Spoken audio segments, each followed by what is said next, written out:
This video is sponsored by Cool Stuff Inc. If you're looking for cards in the US, look no further as you can use the promo code MTGMUDSTA to get you 5% off anything on the site. Or if you're in Canada like me, you can use the same promo code at Multizone to get 10% off your orders of singles. If cards aren't what you're looking for, Original Magic Art has playmats, tokens, and sweet art that you can use that same promo code to help you get 5% off your order there. If you're looking to bling out your cards, using Alter Sleeves is a great way to do so, and you can click the affiliate link in my About section to help out the channel as you make an order. And if you just want to help out the channel, you can always consider becoming a patron for as little as $1 a month and join the generic Goblin Gang. This video is also brought to you by the Kickstarter for Cube-A-Majigs Series 2. Cube-A-Majigs are reusable booster packs for Magic the Gathering, Cube, and trading card games. Series 2 upgrades to the previous line, including cleaner seams that prevent packs from bulging, they're pre-made, and they have 30 pieces of gorgeous custom art, made by some of our favorite Magic artists. Be sure to check out the link below for more information. Hey gang, and welcome back. We've got another garage game coming at you, with today's game featuring my Ramos deck. I keep Golgari Charm, Glowstone Recluse, Hinterland Harbor, Simic Keyruin, Godless Shrine, Glacial Fortress, and a Breeding Pool. Derek is playing Kadena, keeping Fabled Passage, Reliquary Tower, Island, Forest, Death Sprout, Secret Plans, and a Primal Whisperer. Chris is playing his Morophon Avatar Tribal deck, keeping a Forest, City of Brass, Ketria Triome, Future Sight, the Dragon, Compulsion, and Gilded Lotus. Last but not least, we have Mark playing Lathril, keeping a Path of Ancestry, 2 Forests, a Swamp, Well-Wisher, Elvish Archdruid, and a Wirewood Channeler. Mark wins the die roll and starts us off. He plays a Path of Ancestry which comes in tapped, passing. Chris plays a tapped Ketria Triome. Derek plays a Fabled Passage and sacrifices it to go and find a swamp, passing to me. I play tapped Breeding Pool and pass. Mark plays a Forest and he casts Well-Wisher using the Path of Ancestry which allows him to scry 1. He bottoms the card and passes to Chris. Chris untaps and plays a Forest. He casts Compulsion and passes to Derek.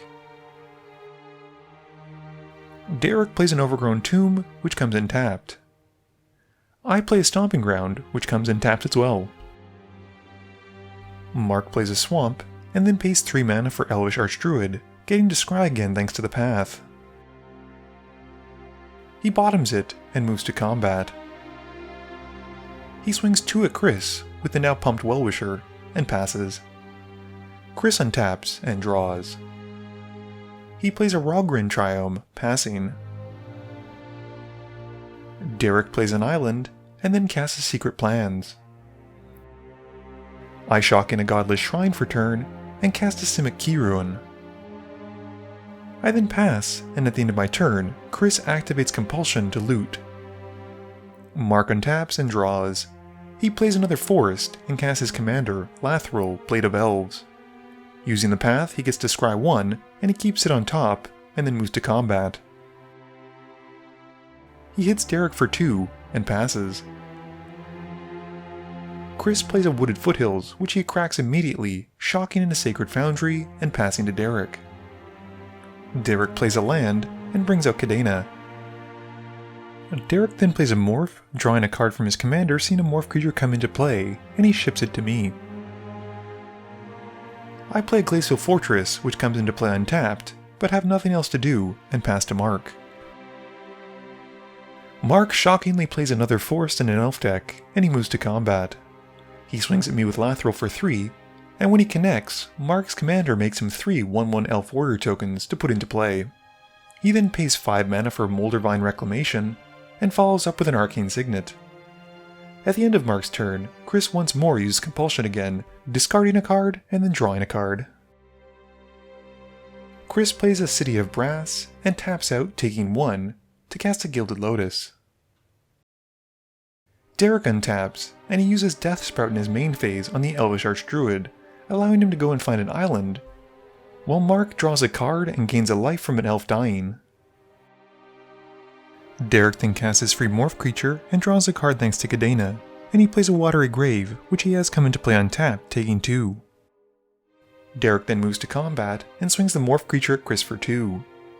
At the end of turn, I animate the Key Ruin and mutate a Sea Dasher Octopus onto the creature. I untap and play a Hinterland Harbor. I tap out to cast Ramos Dragon Engine, passing, which has Mark tapping the Well-Wisher at the end of turn to gain some life. Mark plays a Nurturing Peatland and moves to combat. He swings Lathril at Chris, and 2 1/1 at Derek. Derek blocks the tokens, and Lathril makes 3 more 1/1 Elf Warrior tokens after connecting with Chris. Mark does get to draw from the Elf tokens dying, and follows up with a Wirewood Channeler, passing to Chris. Chris casts Carpet of Flowers, and moves through his phases to his second main phase, adding 3 mana from the carpet. He then casts Chainer, Nightmare Adept, and enchants him with Diplomatic Immunity, giving him Shroud, and the enchantment has Shroud as well. Derek plays a land, and then casts his free Morph card, drawing from Kadena as it enters. He casts Wilderness Reclamation, and moves to combat. He swings a Morph creature at me menacingly, and I just take it, and Derek passes. I untap, and in my main phase, mutate a Glowstone Recluse onto Ramos, putting 3 +1/+1 counters onto Ramos. I then pass to Mark, who at the end of turn, taps the Well-Wisher to gain 6 life. Mark plays a land for turn, and taps 6 for Casualties of War. He targets Ramos as the artifact, Kadena as the creature, Carpet of Flowers as the enchantment, and a basic from Derek. In response, I regenerate Ramos with a Golgari Charm, which puts another 2 +1/+1 counters onto him. And after that resolves, the stuff gets destroyed. Mark then moves to combat, swinging his commander at Chris and 2 more elf tokens at me. Chris activates Chainer and puts out an Avatar of Woe into play, and then double blocks. And I take 2 from the tokens. With Mark's commander dying, he gets to draw a card from the Reclamation. And Mark then ends his turn, which has Derek responding by flipping over Bane of Living, where X is 2, and gives the board -2/-2 until the end of turn. This pretty much wipes out most of Mark's board, but he does get to draw 5 more cards. Plus, it kills Chainer, which has Chris exiling the Avatar of Woe. Chris casts a Future Sight in his main phase, revealing Absorb off the top of his library. He then activates Compulsion to discard a card and draw the Absorb, which reveals a Mana Crypt, and Chris is all too happy to cast it. He then reveals a Temple Garden, which he also plays off the top. With nothing else, he passes to Derek. Derek plays a Swamp and casts Tempt with Discovery. Chris is the only one tempted, which sparks Mark's anger, causing Mark to cast Abrupt Decay on Chris's Mana Crypt.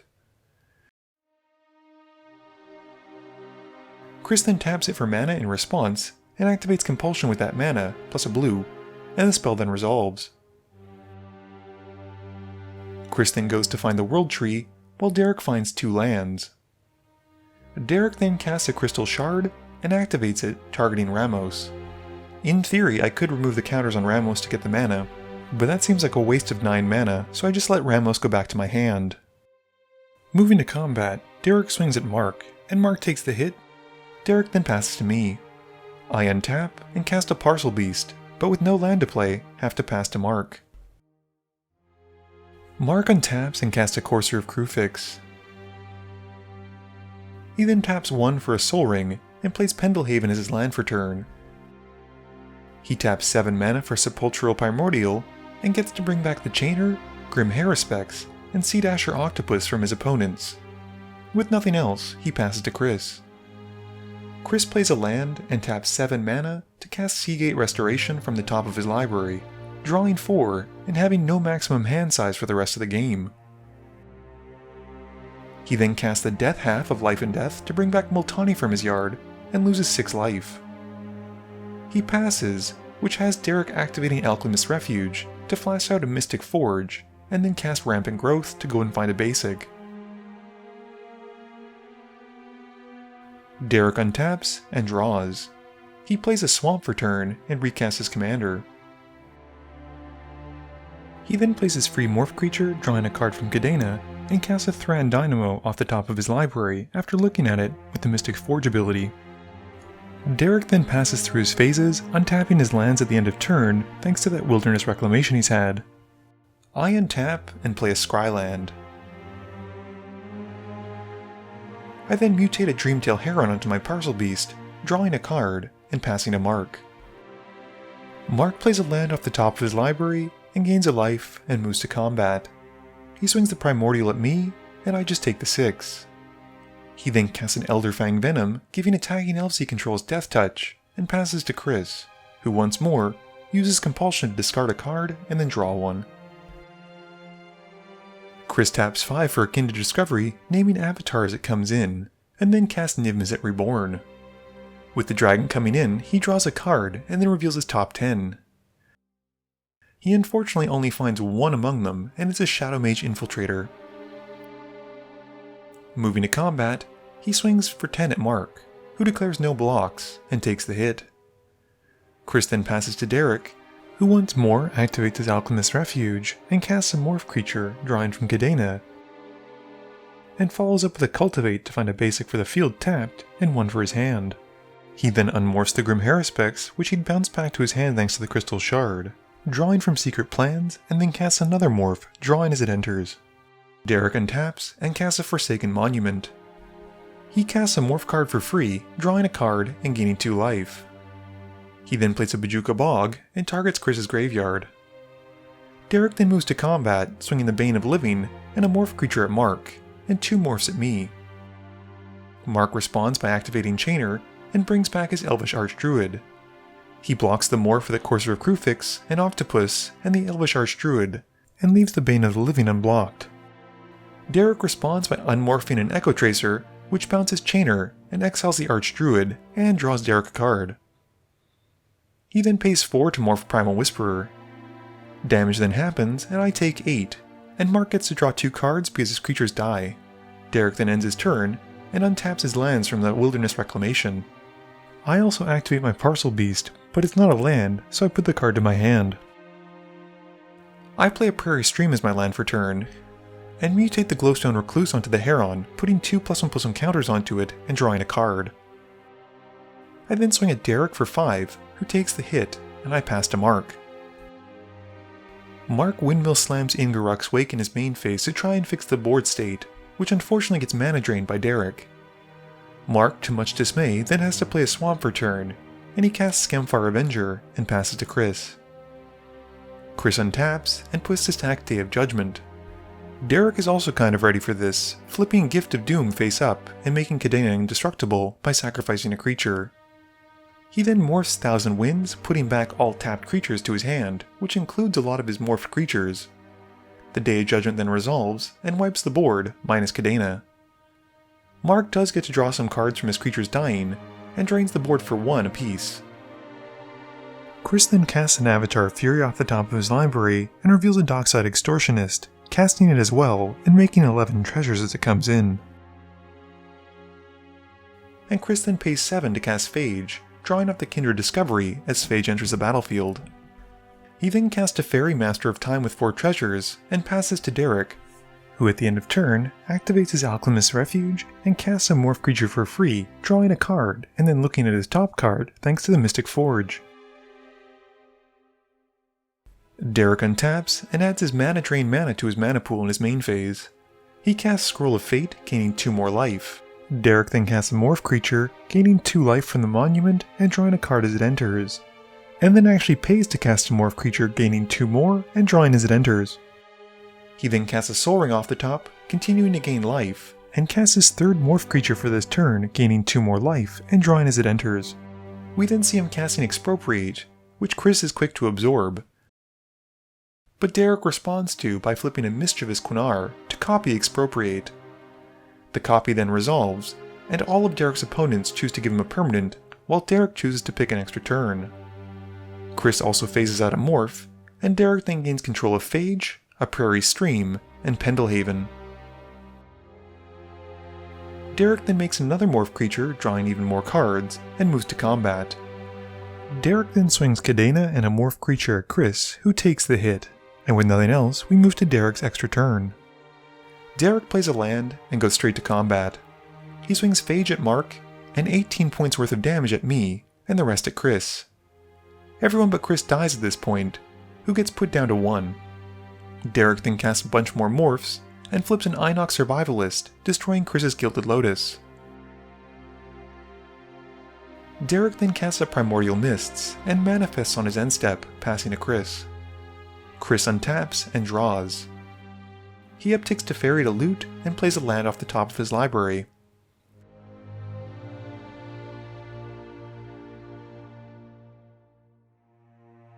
He activates Compulsion to dig a bit deeper, but can't find an answer, and he swoops it up to Derek, who wins the game.